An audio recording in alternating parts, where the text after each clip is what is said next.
செங்கல்பட்டு மலையடி வெண்பாக்கம் பகுதியில் கட்டப்பட்டு வரும் புதிய பேருந்து நிலையம் வரும் ஜூலை மாதம் திறக்கப்படும் என வீட்டு வசதி மற்றும் நகர்ப்புற வளர்ச்சித்துறை அமைச்சர் ப. ராஜ்குமார் தெரிவித்தார்.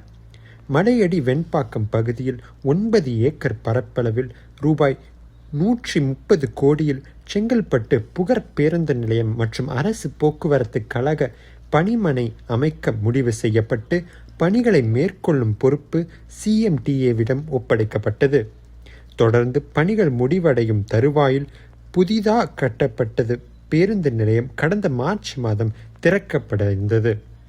இதற்கிடையில் சட்டப்பேரவை தேர்தல் அறிவிக்கப்பட்டதால் பேருந்து நிலைய திறப்பு ஒத்திவைக்கப்பட்டது.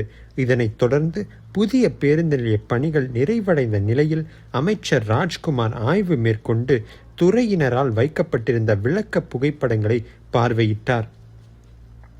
ஆய்வின் போது சட்டப்பேரவை உறுப்பினர் தியாகராஜன், தமிழ்நாடு வீட்டு வசதி வாரிய மேலாண்மை இயக்குனர் பிரபாகர், சென்னை பெருநகர வளர்ச்சி குழும உறுப்பினர் செயலாளர் ராகுல்நாத், முதன்மை செயல் அலுவலகர் கார்த்திகா, செங்கல்பட்டு காவல் கண்காணிப்பாளர் ஜமால், மாவட்ட வருவாய் அலுவலர்கள், பொறியியலாளர்கள் மற்றும் அலுவலர்கள் உடனிருந்தனர்.